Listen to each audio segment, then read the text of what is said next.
On Tuesday, March 11, 2008. At midday, Emily and her parent Mr. and Mrs. David bid farewell to the beautiful city of Whittaker. She was a 16-year-old girl with dreams as vast as the city skyline, until one day, her life took a sudden turn.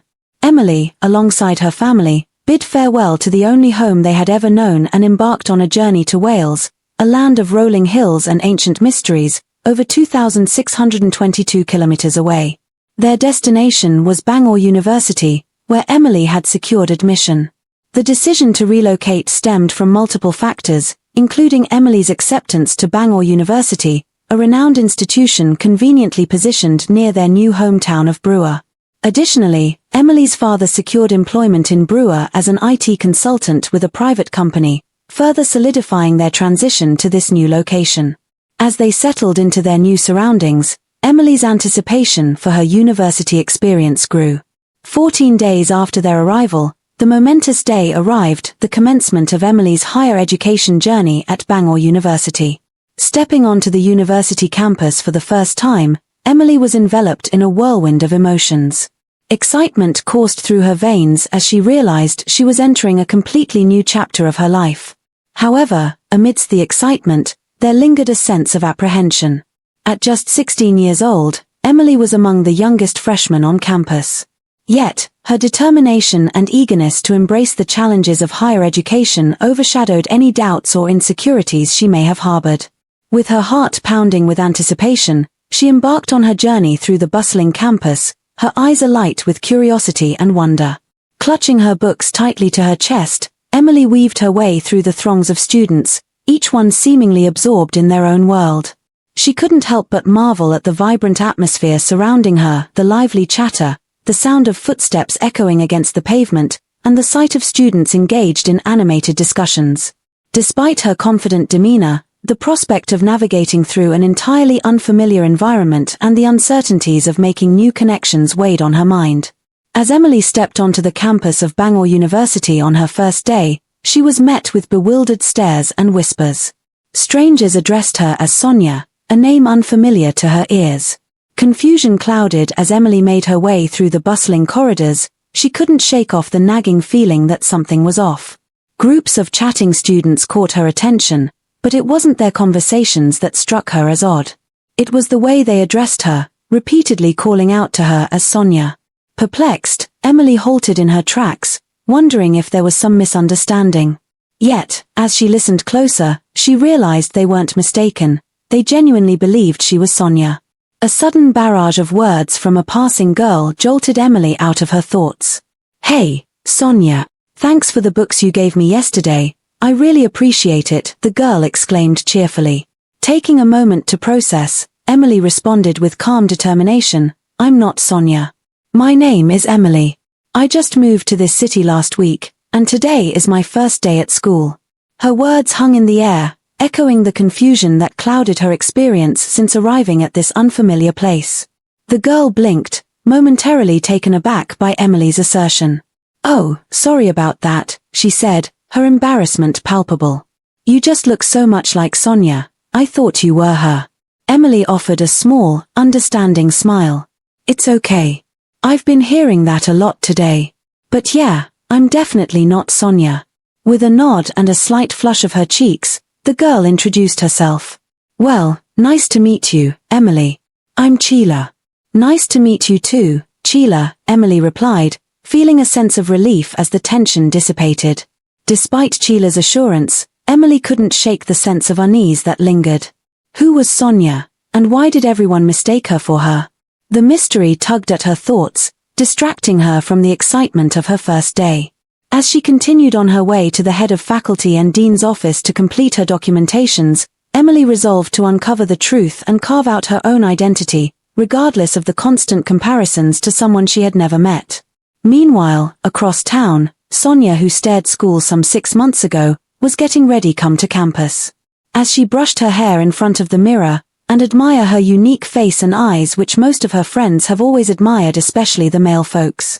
Little did Emily and Sonia know, their destinies were hurtling towards a collision of cosmic proportions. Flashback to 16 years prior, amidst the tumultuous storm in a small hospital in Twitica, some 2,622 kilometers away. Exhausted and almost unconscious from the throes of labor, Emily's mother cradled her newborn daughter, oblivious to the nefarious machinations unfolding in the shadows. Enter Mrs. Veronica, a woman driven by unnatural desires and desperate schemes. In a sinister plot orchestrated with the aid of unscrupulous healthcare providers, one of the newborn twins was whisked away, replaced with a deceased infant, and surreptitiously spirited off to Wales alongside Mrs. Veronica's unwitting accomplice. Back to Emily. In the midst of the bureaucratic labyrinth of the dean's office, destiny chose to make its presence known once more. A shrill ring shattered the stifling silence, heralding news that defied all logic and reason. Emily, ensnared in the tangle of registration forms and academic formalities, was stumbled upon by one of Sonia's vigilant companions, Lucy. "Drop everything and come to the dean's office immediately," Lucy relayed to Sonia from a cautious distance, maintaining an arm's length from Emily. As she ended the call abruptly, Sonia, propelled by urgency and determination, navigated through the throngs of students and faculty, disregarding cues and protocol in her fervent quest to reach Emily's side. Initially met with indignant glances and murmurs of disapproval, Sonia's abrupt intrusion was soon eclipsed by a collective gasp of astonishment. As she burst through the door, the room fell into a stunned silence, all eyes drawn to the surreal scene unfolding before them. Emily, oblivious to the commotion, turned to investigate the cause, only to find herself face to face with her mirror image.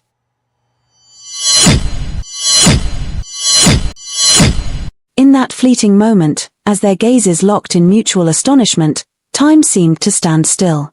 For a few precious moments, the air hung heavy with disbelief, each observer rendered speechless by the uncanny resemblance before them. In that suspended silence, the truth of their shared existence reverberated through the room, binding Emily and Sonia in a moment of profound revelation. As Emily and Sonia stood face to face, the air crackled with anticipation, each moment pregnant with unspoken questions and uncharted emotions. Tentatively, Emily broke the silence, her voice a soft tremor in the stillness of the room. "Are you Sonia?" she ventured, her eyes searching Sonia's features for any hint of recognition. Sonia nodded slowly, her own voice tinged with disbelief. "Yes, I am Sonia." "But, you are Emily," she replied. Emily's breath caught in her throat, the weight of revelation settling heavily upon her shoulders. For a moment, they simply stood there, two halves of a whole reunited after years of separation. Then, like a dam bursting, the floodgates of conversation opened, words tumbling forth in a rush of emotion and revelation. How is this possible?" Emily murmured, her brow furrowed in confusion. Sonia shook her head, her own bewilderment mirroring Emily's. "I have no idea. Our parents never mentioned anything about us being twins." As they exchanged stories and shared fragments of their respective lives, the pieces of their shared history never fall into place. From the clandestine exchange at birth to the years spent unknowingly apart, their journey unfolded like a tapestry woven from the threads of fate. "What's your date of birth?" Sonia inquired, breaking the tension with a tentative voice. "I was born on March 7th, 1992, she replied, her tone carrying a mix of astonishment and disbelief. Emily's shock intensified as she reached for a document she had been about to submit, her fingers trembling slightly as she handed it to Sonia. There, in black and white, was her own date of birth, March 7th, 1992. "March 7th, 1992, Emily whispered, her voice barely above a breath, her eyes locking with Sonia's in a silent acknowledgement of the impossible truth. "So, what course are you studying?" she ventured, her voice tinged with a mix of curiosity and apprehension. Sonia's eyes sparkled with an eager enthusiasm as she replied, "I'm studying psychology." "How about you?" A wave of relief washed over Emily as she responded, "Oh, that's interesting. I'm studying English literature." Their conversation flowed effortlessly, as if they were picking up a dialogue that had been paused rather than initiated. But soon, curiosity tugged at their hearts like an insistent tide, urging them to delve deeper into the mysteries of their shared existence. As the weight of their shared birthday settled upon them, Sonia let out a soft laugh, her words tinged with wonder. Finally together, she mused, the sense of or coloring her voice with a newfound depth of emotion. Emily nodded, a smile tugging at the corners of her lips. Together, she echoed, the word heavy with meaning. As Emily and Sonia stood amidst the bustling crowd of students and academic staff, a sense of surreal wonder washed over them. It was as though the very air around them crackled with the energy of their shared discovery, echoing the intertwined threads of their past and the boundless potential of their future. I can't wait to get home and have some serious questioning and discussions with my parents, Emily declared with determination. I feel like returning home to confront my parents. They need to tell me everything I should know about my birth, Sonia affirmed, her resolve echoing After Emily and Sonia's fateful encounter at school, Sonia's mind was a whirlwind of emotions as she returned home that evening. She couldn't shake the feeling of disbelief and confusion that had settled over her like a heavy fog. As she stepped through the front door, she found herself face to face with Mrs. Veronica, her mother, whose expression betrayed a mix of concern and apprehension. Sonia, darling, is everything all right? Mrs. Veronica's voice was laced with genuine concern as she took in the troubled expression on Sonia's face. Sonia hesitated for a moment, her mind racing with 1,000 questions and doubts. I don't know, Mom, she finally admitted, her voice trembling slightly. Met someone today at school. Her name is Emily, and everyone kept calling me Sonia. It was like they thought I was her.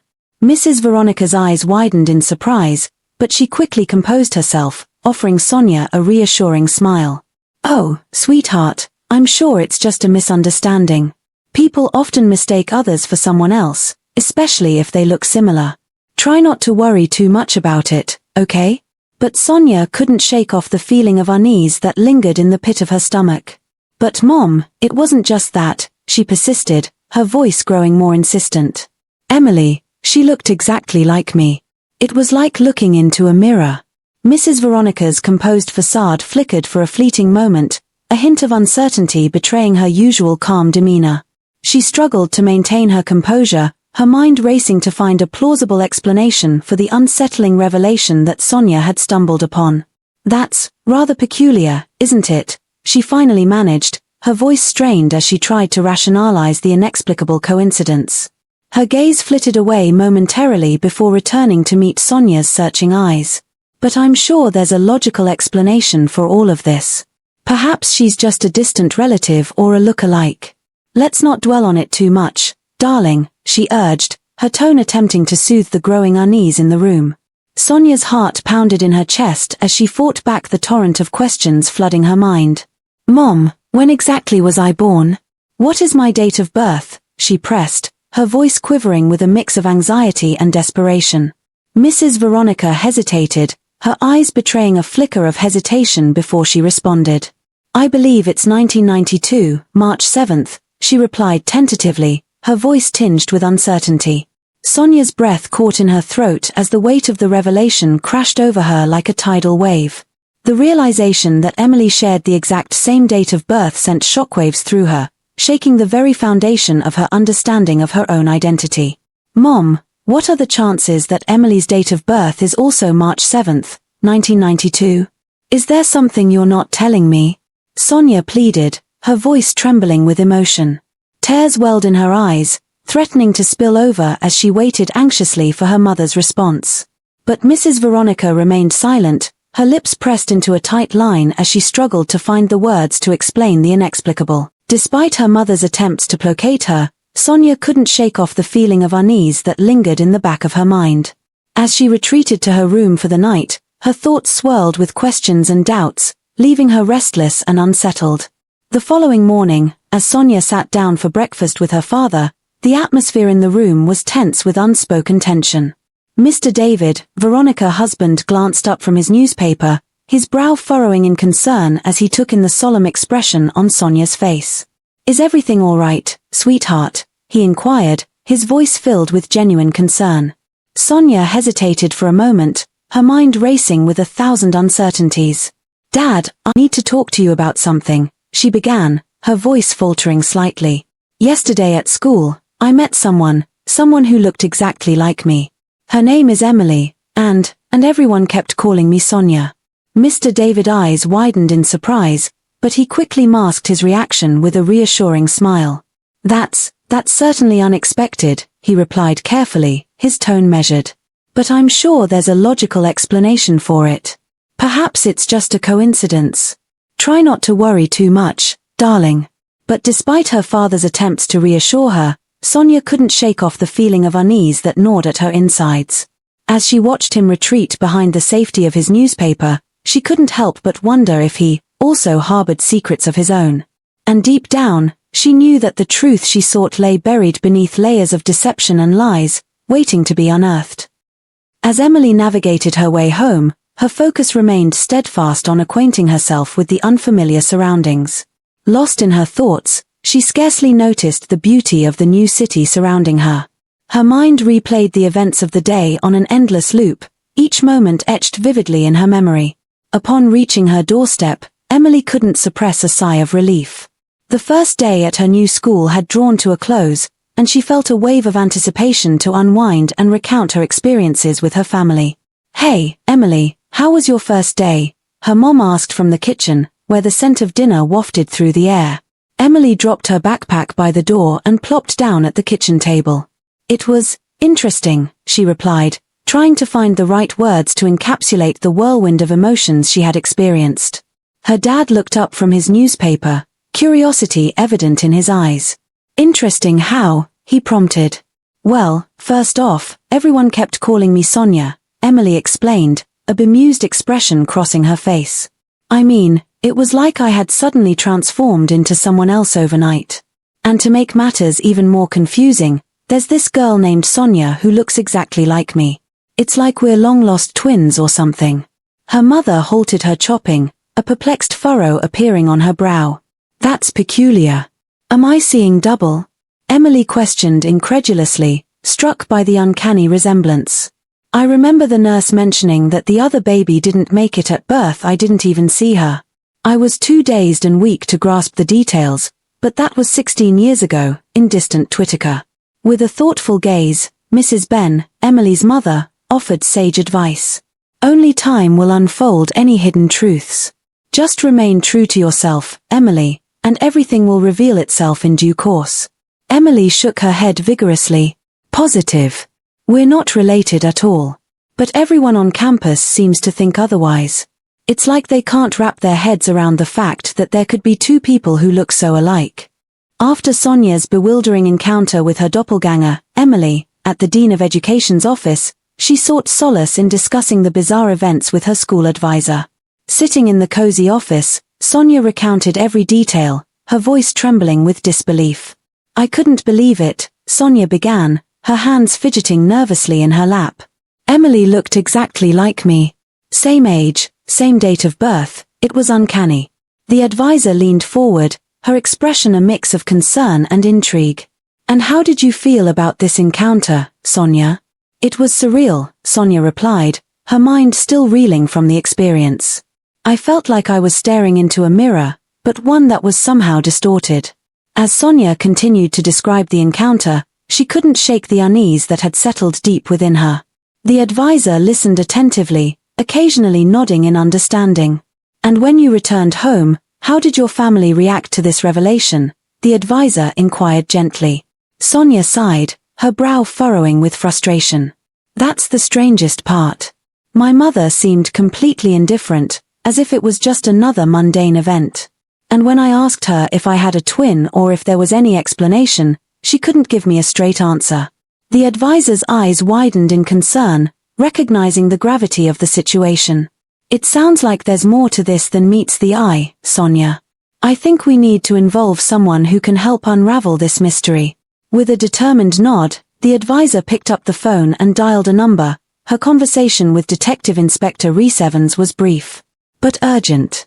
Within moments, Detective Inspector Evans arrived at the school, his presence commanding attention as he listened intently to Sonia's account of the events. Together, they delved into the perplexing mystery, determined to uncover the truth behind Sonia's encounter with her enigmatic doppelganger and the unsettling indifference of her own family. With Detective Inspector Evans leading the investigation, Detective Inspector Evans wasted no time in delving into the depths of the mystery surrounding Sonia's inexplicable doppelganger encounter. The first crucial step was conducting DNA tests to unravel the true lineage of Sonia and Emily. With meticulous precision, Detective Inspector Evans arranged for DNA samples to be collected from Sonia, Emily, and their respective parents. The results were nothing short of shocking. The DNA analysis conclusively revealed that Mr. David, Sonia's presumed father, was not biologically related to her.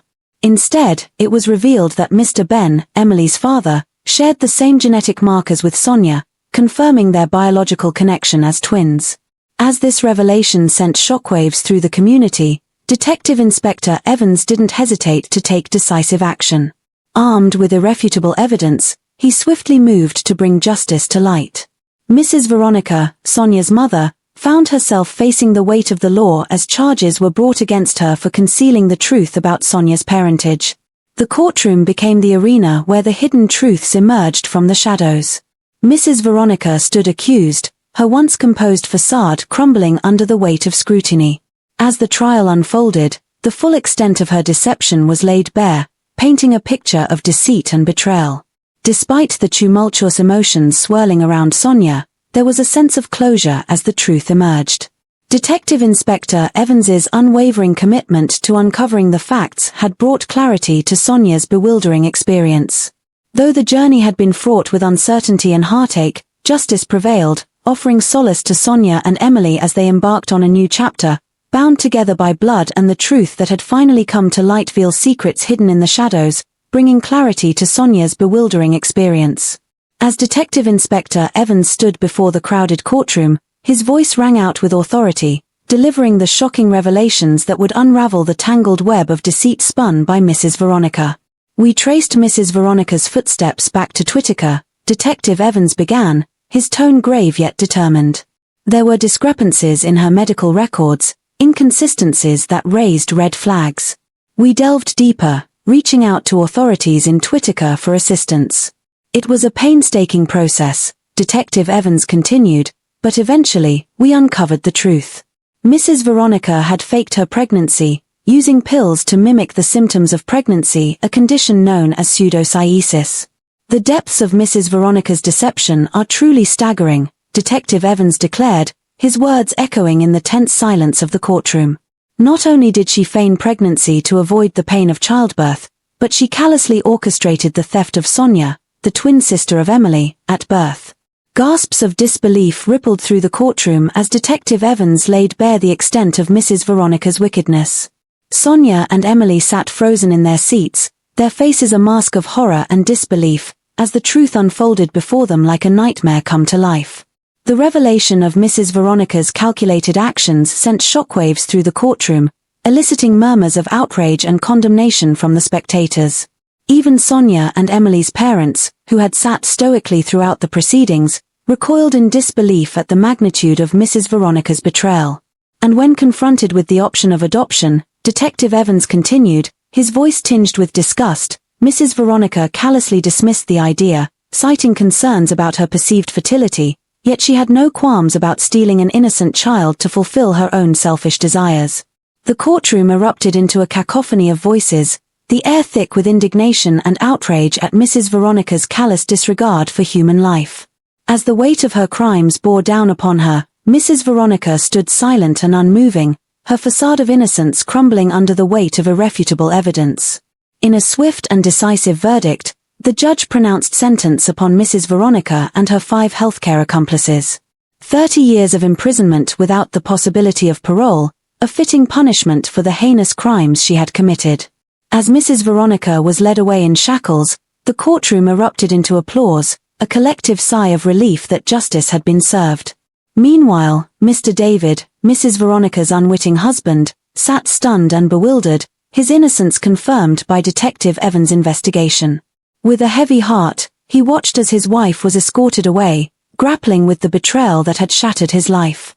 As the courtroom slowly emptied, Sonia and Emily held onto each other tightly, tears streaming down their faces, mingling both sorrow and relief.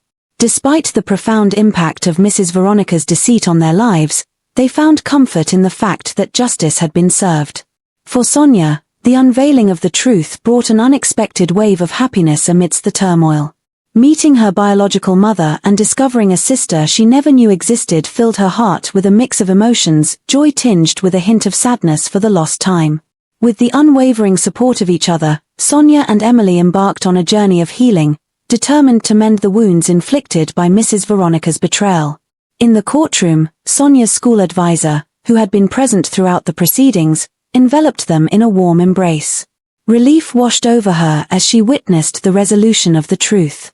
She insisted that Sonia and Emily take a week off from school to properly recuperate, recognizing the importance of allowing them time to process and heal.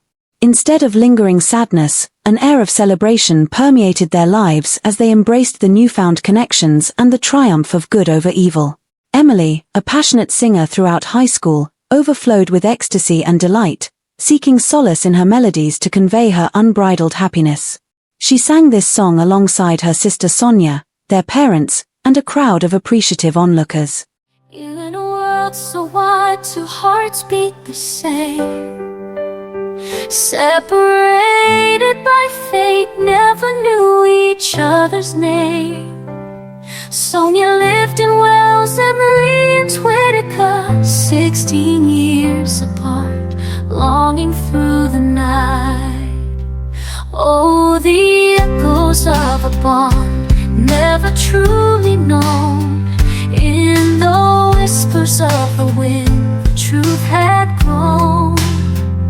Detective Evans, with his heart so pure, unveiled the secret, opened up the door. Sonia and Emily, twins of destiny, in the halls of the campus found their family. Years of stolen dreams finally set free. Two hearts united as they were meant to be. Mrs. Veronica, with a heart so cold, took a life, a story untold, from Twitica to Wales. More than 2,000 kilometers could not separate us, while the twins embraced a love so bright. Oh, the pain and the joy mingled in their eyes as they pieced together a life of lies. The DNA is proof, and a bond so strong. They knew together is where they belong. Sonia and Emily, twins of destiny, in the halls of the campus found. Mr. David, still reeling from the shock of his wife's deceit, received a comforting assurance from Mr. and Mrs. Ben, Emily's parents, that he was welcome to visit Sonia and the family anytime, offering a glimmer of hope amidst the chaos. In a rare moment of clarity amidst the chaos, Mr. David's innocence was recognized, and he was swiftly set free. As he embraced Sonia and Emily, tears of relief mingled with the sorrow of betrayal, a poignant reminder of the enduring power of familial love. 5 lessons emerged from the harrowing ordeal. 1. Trust is a fragile bond that must be cherished and protected. 2. Deception breeds only pain and suffering, leaving scars that may never fully heal. 3. True strength lies in facing adversity with courage and integrity, rather than resorting to deceit. 4. The pursuit of selfish desires at the expense of others invariably leads to ruin. 5. Justice may be delayed, but it will ultimately prevail, holding accountable those who betray the trust of others.